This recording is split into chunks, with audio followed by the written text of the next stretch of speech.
వాక్యం ఏంటంటే న్యాయాధిపతుల గ్రంథము 16వ అధ్యాయం. న్యాయాధిపతుల గ్రంథము 16వ అధ్యాయము 28వ వచనం. ఆ గుడికి ఆధారముగానున్న 2 మధ్య స్తంభములలో ఒకదానిని కుడి చేతను ఒకదానిని ఎడమ చేతను పట్టుకుని నేనును ఫిలిస్తీయులను చనిపోదుముగాక అని ఆ బలముతో వంగినప్పుడు ఆ గుడి ఆ సర్దారుల మీదను, ఎవరి మీద? సర్దారుల మీదను, తర్వాత దానిలోనున్న జనులందరి మీదను పాడాను. చాలండి. ఇక్కడ మరి సంసోను చేస్తున్న ప్రార్థన గురించి మనం ఒకసారి గమనిస్తే, సంసోను చాలా వినయముగా దీనంగా అడుగుతున్నాడు, ప్రభువా ఈ ఒక్కసారి మాత్రమే నన్ను జ్ఞాపకం చేసుకో. అంటే అర్థం ఏంటి?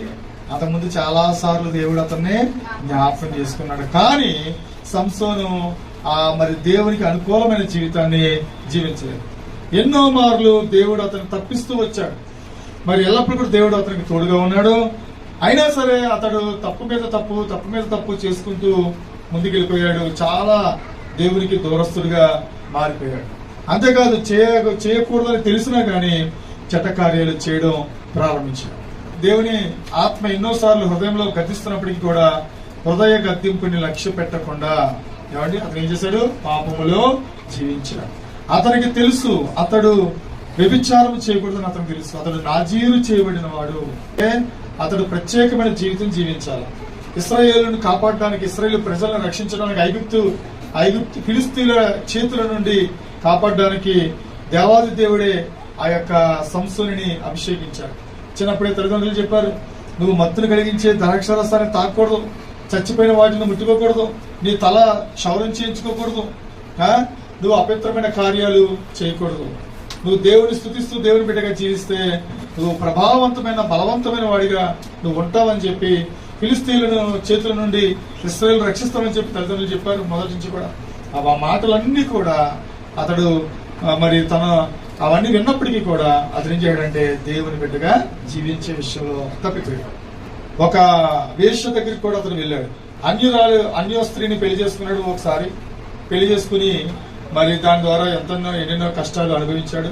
తర్వాత ఇతని ద్వారా మరి ఆ యొక్క స్త్రీ కూడా చనిపోతున్న తర్వాత మరి ఇవన్నీ కూడా జీవితంలో ఒక క్రమమైనటువంటి జీవితం జీవించకుండా ఏం చేయడంటే ఇష్టానుసారంగా తన బలాన్ని ఆధారం చేసుకుని అతడు పాపంలో జీవించడం ప్రారంభించాడు.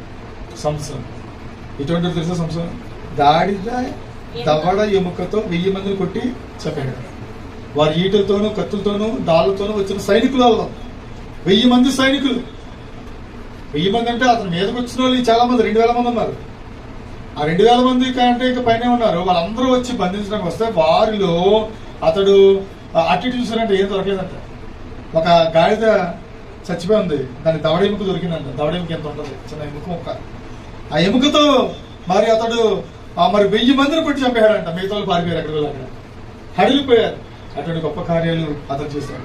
ఒకసారి కొదమ సింహం వచ్చిందంట. కొదమ సింహం అంటే యవ్వన వయసులో ఉన్నటువంటి సింహము ఎంత బలం ఉంటుంది. దాన్ని మేక పిల్లని చీల్చేయడండి. అంటే అప్పట్లో మనుషులండి మేక, ఇప్పుడు మన కోళ్ళు ఎలా చీలుతాం, వాళ్ళు అప్పట్లో మనుషులు మేకలు చీల్చేవారు. అలాగా అర్థమవుతుందా? అంత బలం ఉండేవారు అనమాట. అది వాక్యంలో మాట రాయబడింది, మేక పిల్లను చీల్చినట్లుగా. అతడు సింహాన్ని చీల్చేశాడు. దేవునికి మహిమ కలుగును గాక. ఒక పట్టణంలో ఉంటే శత్రువులంట వచ్చేసి మరి పట్టణంలో లోపల ఉన్నాడో సంసోను తెల్లారగానే పట్టుకుందని చెప్పి బయట కాపలా కాస్తున్నారంట. తలిపేశారంట. ఆ యొక్క గవిని తలిపేస్తారంట. గవిని తలిపేట ఎంత తెలుసా? ఎప్పుడైనా ఇక్కడికి వెళ్ళారా? గోల్కొండ కోటకి వెళ్ళారా? గోల్కొండ కోటకి వెళ్తే వెళ్ళేటప్పుడు ద్వారబంధం తగ్గుతుంది. మనకు పెద్ద ద్వారబంధం, పెద్ద పెద్ద తలుపులు ఉంటాయి. దాన్ని ఎవడైనా అసలు బయటకు లాక్కడా? అది కోట తలుపులు అంటారు. ఆ తలుపుల్ని అట్టగడి పట్టుగా లాగితే మొత్తం పునాదుల్లోంచి బయటికి వచ్చేసిందండి. అంత గొప్ప కార్యాలు చేసినాడు సంసోను. ముందు నిలబడితే ఏ ఒక్కడు కూడా సాహసించడు ఇశ్రాయేలు దేశం మీదకి రావడానికి. ఆ బలము పరాక్రమము ఎవరిచ్చారు అంటే దేవుడి అతనికి అనుగ్రహించాడు. అతడు దేవుని బిడ్డగా జీవించాడు చాలా కాలం. తను క్రమక్రమంగా దేవుని సన్నిధి నుండి వేరైపోతూ వచ్చాడు. దేవుడిని ఆరాధించాల్సిన వాడు దేవుడిని ఆరాధించడం మానేశాడు. స్త్రీల వెనకాల పరిగెట్టాడు, వెళ్తాం ప్రారంభించాడు. ఢిల్లీలో అనేటువంటి ఒక స్త్రీని ప్రేమించాడు. ఆ ఢిల్లీలో ఎటువంటిది అంటే మరి డబ్బు కోసం ఏ పనైనా చేసేటువంటి స్త్రీ. ఒకసారి సంసోను అనేటువంటి సినిమా చూసాను, సంసోను చరిత్ర, యూట్యూబ్ లో కూడా వస్తుంది సంసోను కూడా. దాంట్లో ఢిల్లీలో చాలా మంచిగా చూపిస్తారు వాళ్ళు, కానీ అటువంటి క్యారెక్టర్ కాదు. సినిమా వాళ్ళందరినీ కూడా వేరేగా చూపిస్తారు. కాబట్టి ప్రేమ దేవుని బిడ్డలారా, ఈ సంసోనుని ఈ ఢిల్లీలో మరి ఆ ఢిల్లీలో డబ్బు కోసం ఏదైనా ఎంతటి నీచ కార్యమైన చేయడానికి సిద్ధపడేటువంటి ఆ ఢిల్లీలోని సంస్థను ప్రేమించాడంట. ఏమండి, ఇంకెవరో దొరకలేదా సంస్థను ప్రేమించడానికి? తన స్వజనులలో స్త్రీలు లేరా? ఇప్పుడు భార్య చచ్చిపోయిందండి, పెళ్లి చేసుకోవచ్చు. ఇశ్రాయేలు జనాంగంలోనే తన సొంత జనుల్లోనే స్త్రీలు ఉన్నారు కదా, ఎవరైనా చేసుకోవచ్చు కదా. ఫిలిస్తీన్లలోనే ఎవరు కనుక్కున్నాడు? ఒక స్త్రీని చూశాడంట. ఆమె క్యారెక్టర్ ఏంటి, ఆమె ఎటువంటిది ఏం చూడాల, ఆమె ప్రేమగా మాట్లాడుతుంది అంతే. దాని వెనకాల వెళ్ళిపోయి ఆమె ఇంట్లోనే ఉన్నాడంట. ఇశ్రాయేలీలు చాలా అందమైన వాళ్ళు, పైగా తెలుసా, ఇశ్రాయేల్ స్త్రీలు పురుషులైనా చాలా మంచి కలర్ఫుల్ అనమాట వాళ్ళు. కానీ ఫిలిస్తీన్లు బ్లాక్ గా ఉంటారు అనమాట. ఆ స్త్రీ లేకపోతే చచ్చిపోయాడు పరిస్థితి. ఇటువంటి మాటలు మాట్లాడుతూ తెలియదు, కానీ అసలు ఏం రాసిందో ఏం. కొంతమంది అంటారు, మా అబ్బాయినండి మా కోళ్ళు మందెట్టేసిందండి, మందెట్టేసి లోపొచ్చేసుకుందని అంటారు. మరి అటువంటి మందులు ఉన్నాయి లేదో నాకు తెలియదు, కానీ అటువంటి మందులు పెడితే లోపడటం కాదు, ముందు పోతాడు. అవునా? ఆ మందులో ఏమవుతాడు, లివర్ కంప్లైంట్ వచ్చేసి మరి చచ్చిపోతారు చాలా మంది. మరి లోకస్తు తెలియక ఎవడో పనిమాడు చెప్తాడు, ఈ మందుని మీ ఆయన గిట్టామంటే మాత్రం నీ వెనకాల తిరుగుతాడని చెప్తాడు. ఇంక వెనకాల ముందు చూసుకోకుండా ఏం చేస్తే ఆ మందు దీంట్లో కలిపేసి ఇచ్చేస్తే వాడికి ఏమో అనారోగ్యం వచ్చేస్తుంది, బాధ వచ్చేస్తుంది. మరి హాస్పిటల్ పోలేకపోవాలి.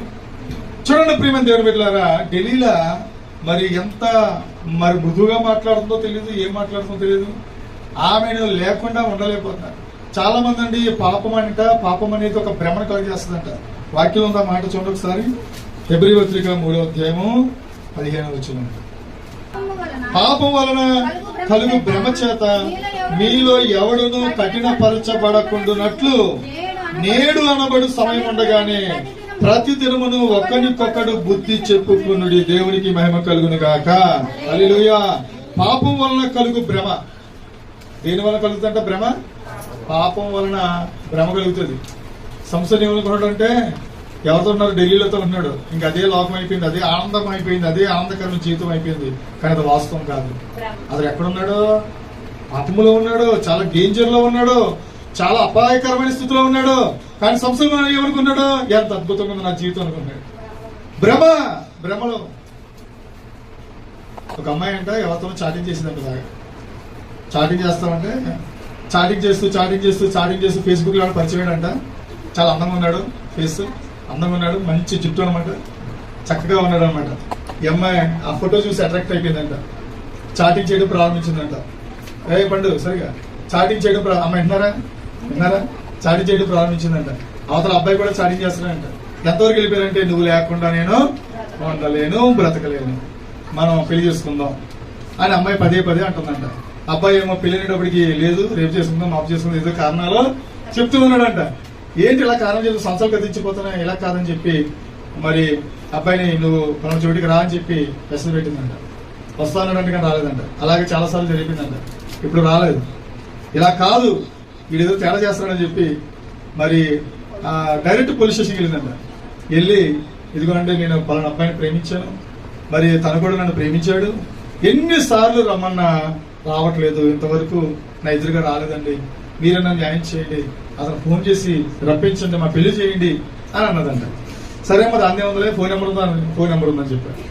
వెంటనే ఫోన్ చేశారు పోలీసులు. ఎరా ఇంతకాలం నువ్వు ప్రేమించడం మోసం చేసి ఇంతవరకు ప్రేమించని చెప్పి రమ్మంటే రానంటావంటే ఏంటి, నువ్వు అర్జెంట్గా వస్తావా, మమ్మల్ని నీ దగ్గరికి రమ్మంటావా, నీ అడ్రస్ అంతా మా దగ్గర ఉంది, మేము వచ్చేస్తాం అంటే, అయ్యా అంత పని చేసి రావద్దు, నేను వచ్చేస్తానని చెప్పి వచ్చేస్తున్నాడంట. వచ్చేస్తుంటే ఎదురు చూస్తుందంట. ఇంతవరకు చాటింగ్ లో ఫేస్బుక్ లోనే చూసాను, రియల్ గా చూస్తున్నానని చెప్పి ఎంతో ఎక్సైట్మెంట్ తో ఉందంట అమ్మాయి. పాపం గేట్ బయట ఒక గేట్ ఉందంట, పోలీస్ స్టేషన్ గేట్ తీసుకుని ఒక ముసలైన లోపలికి వస్తున్నాడంట. బట్టతలుండి ఒక ముసలైన ఇంచుమించు ఒక 60 సంవత్సరాల పైన ఉన్నటువంటి ఒక ముసలి లోపలికి వస్తున్నాడంట. అంటే లోపలికి వచ్చారంట. పోలీసులు అంటున్నాడు, ముసలాడు నువ్వేందుకు వచ్చారా, మీ మనం తీసుకెళ్ళి అన్నాడంట. అంటే ఏం మనవడండి నేనేనండి చాటింగ్ చేసిందన్నాడంట. ఎవరు నాకు మనవడు లేడు, చాటింగ్ చేసింది నేనే అంటే వెంటనే ఆ విషయం తెలుసుకున్న వెంటనే అమ్మాయి అక్కడే కలుగురు పడిపోయిందంట. ఎక్కడ? పోలీస్ స్టేషన్ లోనే. ఇన్ని సంవత్సరాలు చాటింగ్ చేసింది ఎవరితో? బట్టతల ఉన్న ముసలోడితో అన్నమాట చాటింగ్ చేసింది.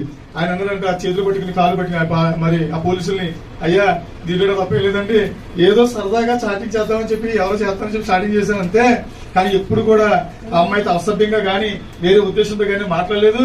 మరి ఆ అమ్మాయి పదే పదే రమ్మంటే నేను ఏం చేయలేదు తోచగా మరి నేను తప్పించుకున్నాను, దయచేసి నాకు క్షమించండి, ఇంకెప్పుడు ఇటువంటి పనులు కూడా నేను చెయ్యను, నన్ను విడిచిపెట్టేసి బాబాయ్ అని చెప్పి కాళ్ళు ఎలా పట్టుకుంటే పడికిన పోరా ఇంకా ఇటువంటి పనులు ఎప్పుడు చేయడానికి పంపించేశారంట. ఈ పిల్ల పరిస్థితి ఇప్పుడు ఈ పిల్లని కూడా లేపి 4 చివాట్లు వేసి ఇటువంటి పళ్ళకి పడిమాల పనులు చేయదని చెప్పి పంపించేశారంట. ఇన్ని సంవత్సరాలు పోయి పాపం అనేది ఏం కలిగేస్తుంది తెలుసా? భ్రమ కలిగజేస్తే అనేక మంది ఆ భ్రమలో జీవించేలాగా చేస్తుంది. ఏం చేస్తామంటారు? మరి పలానా ఒక చెడు కార్యాన్ని బట్టి ఏది కూడా మేలు అనేది మనకి రాదు. బాగా గుర్తుపెట్టుకోవాలి. ప్రతిదీ కూడా ఒక క్రమంగా ఉండాలి జీవితంలో. దేవుడు ఏదైతే చెప్పాడో అది ఖచ్చితంగా నువ్వు ఫాలో అవ్వాలి. వాక్య ప్రకారంగా కాకుండా వేరుగా నువ్వు ఏది చేసినా దాని వలన నీకేమొస్తుంది? కీడే వస్తుంది, అపాయం వస్తుంది. సంసోను కూడా ఎక్కడున్నాడు? ఢిల్లీలో దగ్గర ఏమనుకున్నాడు తెలుసా? ఎంత భాగ్యం ఇది అనుకుంటున్నాడు. ఆ దేవుడితో కలిసి ఉండే జీవితం వదిలేసుకున్నాడు. ఆ యొక్క ఢిల్లీలతో జీవిస్తున్నాడు. ఏం జరిగింది తెలుసా? వెంటనే ఫిలిస్తీన్లు వచ్చారు, ఢిల్లీలను పిలిచి అన్నారు, మేము మరి నీకు ఎంత కావాలంటే అంత డబ్బు ఇస్తాం. ఆ సంసోనులో ఉన్న బలము మానవ బలం కాదది, దైవికమైన బలము. ఆ బలం దేంట్లో ఉందో తెలుసుకో, నీకు ఎంత కావాలంటే అన్ని కోట్ల రూపాయలు మేము ఇస్తామని చెప్పి వాళ్ళు ఒడంబడిక చేసుకున్నారంట. వెంటనే ఆ డబ్బుకి ఆశపడింది. సంసోనుతో అంటుంది, నీ బలము దేంట్లో ఉంది? ఏం చేస్తే నీలో ఉన్న బలం తొలగిపోతుంది చెప్పు అంటే, మరి అప్పుడైనా జ్ఞానం రావాలా? ఎవరికి? సంసోనుకి రావాలి కదా. ఏంటి ఇలా అడుగుతుంది? ఏంటి నా బలాన్ని తెలుసుకుని ఆ రహస్యాన్ని తెలుసుకుని ఏం చేస్తుంది నన్ను శత్రువులకు అప్పగిస్తుందేమో అనేటువంటి ఆలోచన లేకుండా ఏం చేస్తున్నాడంట? ఎందుకంటే ఢిల్లీలో విడిచిపెట్టి వెళ్ళలేకపోతున్నాడు. ఇక నేను చెప్పను అనలేకపోతున్నాడు. కొన్నిసార్లు అబద్ధాలు చెప్పాడంట. అయినప్పటికీ కూడా ఆమె విడువకుండా ప్రతి దినం కూడా మాట్లాడుతూ ఉంటే ఢిల్లీలో అడుగుతున్నప్పుడు ఇతను ఏమనుకున్నాడంట? చెప్పేసి చావడానికైనా సిద్ధపడిపోయాడంట, చచ్చిపోతాం అనుకున్నాడంట. అంతే తప్ప ఢిల్లీలోని మాత్రం విడిచిపెట్టే మనసు అతనికి లేదు. చూడండి, గమనించండి. పాపములు మనం జీవిస్తున్నప్పుడు మనం త్వరగా బయటికి రాలేం. ప్రియమైన దేవుని బిడ్డలారా, మరి ఆ యొక్క ఢిల్లీలో అడిగినదంతా కూడా చెప్పేశాడు, వాస్తవం చెప్పేశాడు. నా తల వెంట్రుకలు ఉన్నాయి చూసావా? ఎన్ని జడలు వేసుకున్నాడు అంటే 7 జడలు వేసుకున్నాడు అంట. 7 జడలు. ఆ 7 జడల్ని కూడా మరి ఎప్పుడు కూడా క్షౌరం చేయించుకోలేదు. క్షౌరం చేసి నేను ద్రాక్షారసం త్రాగితే గనక మరి నేను బలహీన అయిపోతానని చెప్పేశాడు. వెంటనే ద్రాక్షరసం పట్టించింది, తాగించింది, బాగా మత్తు కలగజేసింది, తన ఒళ్ళో పడుకోబెట్టుకుంది. ఫిలిస్తీన్లు పిలిచింది, వాళ్ళు వచ్చి మొత్తం క్షౌరం చేయిస్తారంట. జుట్టంతా కూడా క్షౌరం చేస్తారు. ఇప్పుడు ఏమంటుందంటే, సంసోను లెగు, ఫిలిస్తీన్ల మీదకి వచ్చారంటే అతను అనుకున్నాడంట ఎప్పట్లాగే లేచి విరజిమ్ముతాననుకున్నాడంట. విరజిమ్మడానికి ఏముందని విరజిమ్ముతాడు? దేవునిలో ఉన్నంత కాలం విరజిమ్మాడు. అతనికి తిరుగులేదు. అతను నిలబడితే ఎంత శక్తి! అసలు అతను చూస్తున్న వాళ్ళందరూ కూడా హడవెత్తిపోయారు. కానీ ఎప్పుడైతే దేవుని సన్నిధి నుండి వేరైపోయాడో, దేవుని వాక్యం నుండి వేరైపోయాడో, పాపంలో జీవించాడో, అతనిలో ఉన్నటువంటి బలమంతా కూడా పోయింది. ఒక్క చెయ్యి కూడా లేకపోతున్నాడు. ఫిలిస్తీన్లు పట్టుకున్నారు. 2 కళ్ళు కూడా ఓడబెరికారంట. వెంటనే 2 కళ్ళు పీకేశారు, తాళతో కట్టేశారు, బంధించేశారు, ఇత్తడి సంఖ్యలు వేశారు, చెరసాల్లో పడేశారు. అతను చెరసాల్లో పని చేయాలి. ఏం పని? తిరగలి ఇస్తారంట. తిరగలి అంటే మన చేతులు విసిరి తిరగలి కాదు. ఒక ఎద్దు ఉంటది, ఆ ఎద్దు కడతారు, అది తిరుగుతూ ఉంటది అనమాట. ఆ ఎద్దు తీసేసి ఎవరు పెడతారు అక్కడ? సంసోను పెడతారు. ఆ సంసోను అతను ఇశ్రాయేలీయులకి న్యాయాధిపతి, ఎంతో ఘనకీర్తి కలిగినటువంటి సంసోను, ఎన్నడూ శత్రువుల చేతిలో ఓడిపోయినటువంటి వాడు. ఎంత మంది వచ్చినా సరే మరి వారి మీద విజయాన్ని సాధించిన వాడు. మరి ఆ సింహమును మరి మేకపిల్లని చీల్చినట్లుగా చీల్చివేసిన వాడు. మరి ఎన్ని గొప్ప కార్యాలు! పచ్చి గాడిద దవడ ఎముకతో 1000 మందిని కొట్టి చంపేసిన వాడు. ఎన్నో సంవత్సరాలు న్యాయాధిపతిగా ఉన్నాడు స్త్రీల ప్రజలకు. అటువంటి గనుడు, గొప్పవాడైనటువంటి వాడు ఇప్పుడు 2 కళ్ళు పిరికివేయబడి గుడ్డివాడైపోయి చెరసాల అంటే జైల్లో తిరుగులు విసిరేటువంటి పని చేస్తూ ఉన్నాడు. ప్రియమైన దేవుని బిడ్డలారా, అటువంటి స్థితి ఎందుకు వచ్చిందంటే అతడు దేవుని సన్నిధి నుండి వేరైపోవడం బట్టి. దేవుని బిడ్డలుగా ఉన్నంత కాలం మనం ఎంతో భాగ్యవంతులం అండి. ఆ భాగ్యం గురించి మనం గుర్తించడం చాలాసార్లు. దేవులో ఉండగా మనం ఎప్పటికప్పుడు జ్ఞాపకం చేసి మనం భాగ్యవంతులం. లోకస్తుల కంటే కూడా నీకున్న భాగ్యం ఏంటని తెలియదు. వాక్యం ఏముందంటే నువ్వు ప్రత్యక్షపరచబడబోయే దినం ఒకటి ఉందంట. అంతవరకు నువ్వు ఎవరికీ తెలియవు. నీ మహిమ ఏంటో, నీ గొప్పతనం ఏంటో, నువ్వు మహిమ పరచబోయే దినాన్ని తెలుస్తుంది నీ గొప్పతనం ఏంటో. ప్రియమైన దేవుని బిడ్డలారా, మన భాగ్యవంతులు ఈ భాగ్యం ఎప్పుడు కూడా తొలగిపోకుండా మనం జాగ్రత్తగా చూసుకోవాలి. పాపం అనేది మనిషిని మరణానికి అప్పగిస్తుంది. సాతానుడు క్రూరమైన వాడు నేను ఏం చేస్తాడంటే ముందు లోక అందాలు చూపిస్తూ ఉంటాడు, లోకంలో ఉన్నటువంటి చెడ్డ స్నేహితులు చూపిస్తూ ఉంటాడు, లోకంలో ఉన్నటువంటి పనికిరాని వాటిని చూపిస్తూ ఉంటాడు, నేను ఆకర్షిస్తూ ఉంటాడు సాతానుడు. ప్రియమైన దేవుని బిడ్డలారా, వాక్యం ఏదైతే చేయొద్దని చెప్తుందో ఆ ప్రకారంగా నువ్వు నీ జీవిత కాలాన్ని మరి కట్టుకున్నట్లయితే నువ్వు భాగ్యవంతుడు అవుతావు. మత్తు పదార్థాలు జోలికి వెళ్ళొద్దని బైబిల్ స్పష్టంగా చెప్తుంది. ఏ మత గ్రంథం చెప్పలేదండి మత్తు పదార్థాలు తీసుకోవద్దని. ఎలా చెప్పారు తెలుసా? ఈ వాక్యం, ఈ బైబిల్, పరిశుద్ధ బైబిల్ చెప్తుంది. వ్యభిచారం చేయొద్దని చెప్పి ఏది చెప్పింది తెలుసా? బైబిలే చెప్పింది. వేరే ఏ గ్రంథంలో కూడా లేదు వ్యభిచారం చేయొద్దని. తెలుసా మీకు? బైబిల్ చెప్తుంది స్పష్టంగా. అంతేకాదు అబద్ధాలు చెప్పొద్దు, దొంగతనం చేయొద్దు, నరహత్య చేయొద్దు, మోసం చేయొద్దు, ఇతరుల సొమ్ము ఆశించొద్దని ఎవరు చెప్పారు? ఏ గ్రంథంలో ఉంది? ఏ గ్రంథంలో లేదు. బైబిల్ గ్రంథంలో ఉంది. ఇటువంటి గొప్ప గ్రంథాన్ని ఈనాడు చాలా మంది తగలబెడుతున్నారు. చాలా మంది ఏమో ఇది బూతు పుస్తకం ఉన్నారు. కొంతమంది పచ్చకామలోడు కంటే లోకమంతా పచ్చగా కనబడుతుంది అంట. వాడు పనికిమాలోడికి ఎలా కనబడుతుంది? ఏదైనా పనికిమాలోడికి కనబడుతుంది కదా. దేవుని బిడ్డలారా, గమనించండి, ఈ సంసోను జీవితం పాపములు జీవించటం వలన ఎంతో విషాదకరంగా ముగిసిపోయింది. అందుకే అన్నాడు లాస్ట్ లో ప్రార్థన చేస్తున్నాడు. ఏమని ప్రార్థన చేస్తున్నాడు? ప్రభువా, ఇది ఎన్నో మార్లు నీ కృపను నేను దుర్వినియోగం చేస్తాను, ఎన్నో మార్లు నన్ను జ్ఞాపకం చేసుకున్నా, ఏనాడో చనిపోవలసిన నేను, కానీ నువ్వు నన్ను జ్ఞాపకం చేసుకుని నా బలాన్ని నాలో ఉంచి నన్ను మరి నిలబెట్టావు. అయినా సరే చివరి వరకు కూడా నేను మారుమనసు పొందలేదు. నా కళ్ళు పోయే వరకు కూడా నాకు బుద్ధి రాలేదు, నా బలం పోయే వరకు నాకు బుద్ధి రాలేదు. ఇప్పుడు ఒంటరిని అయిపోయాను. కాబట్టి ప్రభా ఇప్పుడు ప్రార్థన చేస్తాం, ఒక్కసారి నన్ను జ్ఞాపకం చేసుకో ప్రభా అని ప్రార్థన చేస్తాం. దేవుని స్తోత్రం కలిగాక. మా దేవుడు ఎంత కృప కలిగిన వాడంటే అతడు చివరిసారిగా అడిగిన ప్రార్థన మరలా దేవుడు ఆలకించాడంట. మరలా అతని బలాన్ని అతనికి అనుగ్రహించాడంట. ఆ గుడిలో ఇంచుమించు మరి పైకప్పు మీద 3000 మంది స్త్రీ పురుషులు ఉన్నారంట. లోపల ఇంకా అనేకమైన వేల మంది ఉన్నారు. వాళ్ళందరూ చూస్తుండగా శత్రువులందరి మీద కూడా ఈ గుడి కూలిపోవాలి, ఈ గుడిని పడగొట్టాలని చెప్పి ఆలోచన చేసి ఆధారంగా ఉన్నటువంటి స్తంభాలు 2 ఉన్నాయంట. 2 స్తంభాలు. ఆ 2 స్తంభాల మీద మొత్తం పెద్ద గుడి అంతా కూడా ఆధారంగా ఉందంట. ఆ 2 స్తంభాలు ఇలా పట్టుకుని గట్టిగా మరి వంగినప్పుడు ఆ 2 స్తంభాలు పడిపోయి మొత్తం గుడి అంతా కూడా పేకమేడ కూలిపోయినట్లుగా కూలిపోయింది. లోపల స్త్రీ పురుషులు అందరూ కూడా మరి అందరూ చనిపోయినట్టు. చచ్చిపోయేటప్పుడు అతను చంపిన వారి శవాల లెక్క అంట అతను బ్రతికినప్పుడు చంపిన వారి కంటే కూడా ఎక్కువైందంట. దేవుని స్తోత్రం కలుగాక. హల్లెలూయా. ప్రియమైన దేవుని బిడ్డలారా, ఈ విషయాలు ఎందుకు చెప్తానంటే సంసోను దేవుళ్ళు ఉన్నంత కాలం ఎంతో బలవంతుడిగా ఉన్నాడు, ఈ తిరుగులేని నాయకుడిగా ఉన్నాడు. ప్రియమైన దేవుని బిడ్డలారా, మనకు కూడా క్రైస్తవులుగా నువ్వు ప్రభువుని వెంబడించినంత కాలం నువ్వు దేనికి భయపడాల్సిన పని లేదు. వ్యతిరేకం వస్తే దేవుని భయపడాల్సిన పని లేదు, ఆర్థిక ఇబ్బందులు వస్తాయని భయపడాల్సిన పని లేదు, నేను రాకస్తులు అయిపోతానేమో, హాస్పిటల్ పడిపోతానేమో. చాలా మంది హాస్పిటల్కి వెళ్ళినప్పుడు అండి బాగా బాగా జబ్బులతో ఉన్న వాళ్ళు చూసి అయ్యి బాబు రేపు కూడా నాకు ఇటువంటి జబ్బు వస్తుంది, నన్ను ఎవరు చూస్తారు? వీళ్ళు డబ్బు ఉన్న వాళ్ళు కాబట్టి బాగా ట్రీట్మెంట్ చేయించుకున్నారు, నాకు డబ్బు లేదు కదా, మరి నా పరిస్థితి ఏంటి అనుకుంటారు. నిన్ను దేవుడు అటువంటి చోటికి అప్పగించాడు అనే విషయాన్ని బాగా జాగ్రత్తగా గమనించారు. సమస్తం కూడా ఆయన సెలవు చేతనే జరుగుతుంది. ఆయన సెలవు లేకుండా ఏది కూడా జరగదు. యోగం రాసిన పత్రిక ఒకటే ఒక అధ్యాయం ఉంటుంది. దాంట్లో చూడండి 20వ వచనం చదవండి.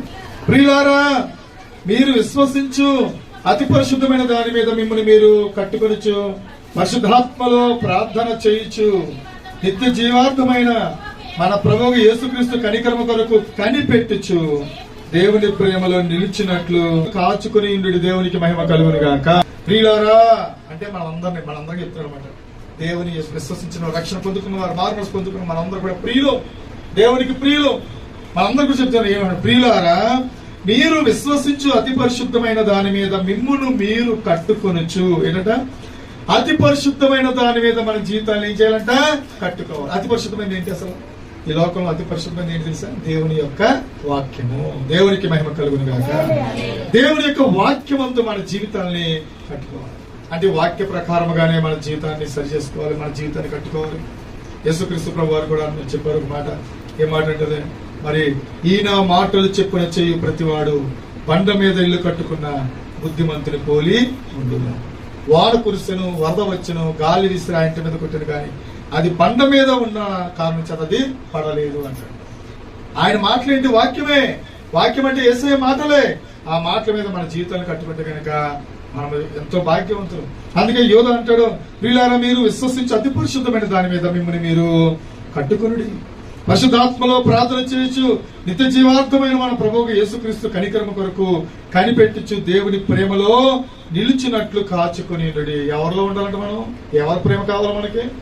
యేసయ్య ప్రేమ కావాలి. లోకంలో ఆడపిల్లల ప్రేమ, మగపిల్లల ప్రేమ పనికిరాదు. అది మోసం చేసే ప్రేమ. నిన్ను గమనించండి. ఆడపిల్లలు అందంగా ఉన్నంత కాలమే ఉంటారు కొంతమంది. ఆడపిల్లలు కాదు, ఆడపిల్లలతో ఉండే మొబైల్ గురించి చెప్తాను. అర్థమవుతుంది? కాబట్టి బహు జాగ్రత్తగా ఉండదు. మనము మరి అతి పరిశుద్ధమైనటువంటి దాని మీద మన జీవితాన్ని కట్టుకోవాలి. ఎవరి ప్రేమలో కూడా నిజాయితీ ఉండదండి. అది స్వార్థపూరితమైన ప్రేమ, స్వార్థంతో ఉంటుంది. ఏదో బదులు ఆశించే ప్రేమే. కానీ యేసయ్య ప్రేమ స్వార్థం లేనిది. ఆయన ప్రేమలో ఏ విధమైనటువంటి కలంకము కూడా లేదు. ఆయన బిడ్డలుగా మనం జీవించడం నేర్చుకోవాలండి. మెలకువగలిగి ప్రార్థన చేయాలి. ఇప్పుడు కూడా చూడండి, దేనికోసం ప్రార్థన చేయాలి, ఎలా ప్రార్థన చేయాలంటే పరిశుద్ధాత్మలో ప్రార్థన చేయాలి. మనం పరిశుద్ధాత్మ శక్తితో నింపబడి ప్రతి దినము కూడా నువ్వు ప్రార్థన చేస్తే నువ్వు శక్తిమంతుడిగా ఉంటావు, విజయవంతమైన జీవితం జీవిస్తావు. ఎవడ ప్రేమ నీకు అవసరం లేదు. బంధువులు ఉద్దేశించిన నీకు ఏం పట్టించుకోవాల్సిన పని లేదు. బంధువు కంటే గొప్ప బంధువు మనకే ఉన్నాడు, రక్త సంబంధి మనకున్నాడు. దేవుని స్తోత్రం కలుగు. ఒక మాట ఉంటుంది, నేనెరుగుదును ఒక స్నేహితుని అతడెంతో పరిశుద్ధుడు.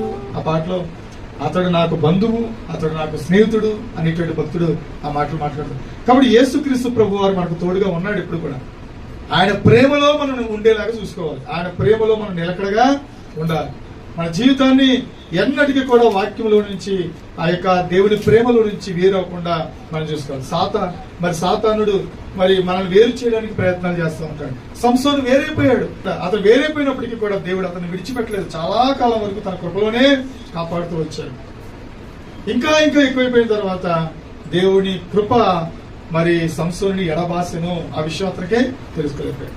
ప్రియమైన దేవుని బిడ్డలారా, మన జీవిత కాలంలో కూడా మనం గమనించాలి. సంసోను లాంటి తప్పు మనం చేయకుండా మనం చాలా జాగ్రత్తగా ఉండాలి. కీడు వస్తే దాని నుండి మనం తప్పించుకోలేము. కాబట్టి ఎవరిని మెరుగుదరైన సాతాను గర్జించు సింహంలో తిరిగిలాడుతున్నాడు. వెనకడమంటే ఏం చేస్తా? నీ రక్షణ, నీ మారు మనసుని పాడు చేయడం అనమాట. అదే మిరిగివేయడం అంటే. దేవుళ్ళలో నుంచి బయటికి లాగివేస్తాను, నిన్ను లాగివేస్తాను. కాబట్టి చాలా జాగ్రత్త, బహు జాగ్రత్తగా ఉండాలి ప్రభుత్వ సన్నిధిలో. ప్రార్థన అంటే నిర్లక్ష్యం చూపిస్తారు చాలా మంది. ఈ ప్రార్థన చేయడం కంటే బట్టలు ఉతకడం చాలా ఇంపార్టెంట్. ప్రార్థన చేయడం కంటే చికెన్ వండుకోవడం చాలా ఇంపార్టెంట్ కదా. ప్రార్థన చేయడం కంటే ఇంకేంటి ఇంపార్టెంట్? ఇంకా సీరియల్ చూడడం, సినిమాలు చూడడం అవి ఇంపార్టెంట్ చాలా మంది. కాబట్టి కొంతమంది నిద్ర ఆపుకుని మరి చూస్తారు సినిమాలు. ఏది ఆపుకొని? నిద్ర ఆపుకొని చూస్తారు కొంతమంది. ప్రియమైన దేవుని బిడ్డలారా, అవన్నీ కూడా నీకు ఇంపార్టెంట్ కాదు. ఏది ఇంపార్టెంట్ తెలుసా? ప్రార్థన చేయడం చాలా ఇంపార్టెంట్. వాక్య ధ్యానం చాలా ఇంపార్టెంట్. నువ్వు వాక్యం చదువు, ప్రతిరోజు ప్రార్థన చేయి, చాలంతే. నీ జీవితం అద్భుతంగా ఉంటుంది, అద్భుతంగా ఉంటుంది. ప్రతి శ్రమను నువ్వు దాటిపోతావు. ప్రతి కీడు నుండి కూడా నువ్వు విడిపించబడతావు. నువ్వు బలవంతుడిగా ఉంటావు. వాక్యం రాబడి అతడు నన్ను ప్రేమించుచున్నాడు కనుక నేను అతన్ని తప్పించదు. ఇందాక చదువుకున్న 91వ కీర్తన, అతడు నా నామమును ఎరిగిన వాడు కనుక నేను అతన్ని ఘనపరుస్తాను. దేవుని బిడ్డగా ఉంటే మనం గనులు అవుతాం, గొప్పవారు అవుతామా. నువ్వు ఎంత ఎక్కువగా ప్రార్థన అంత గొప్పడు అయిపోతావు. ఎంత ఎక్కువ చేస్తే అంత గొప్పవాడు. చూడండి ఎంత ఆశీర్వాదం ఇది. నువ్వేమీ అడవిలోకి వెళ్ళిపోయి తలకిందులో తప్ప చేయవలసిన లేదు. శవాల దగ్గరికి వెళ్ళిపోయి శవాల రక్తం తాగుతున్నారు చాలా మంది. దేనికోసం? శక్తి రావడం కోసం అంట. అఘోరాలు అంటారు వాళ్ళని. వాళ్ళు ఏం చేస్తారు తెలుసా? కపాలంలో రక్తం పోసుకుని తాగుతూ ఉంటారంట.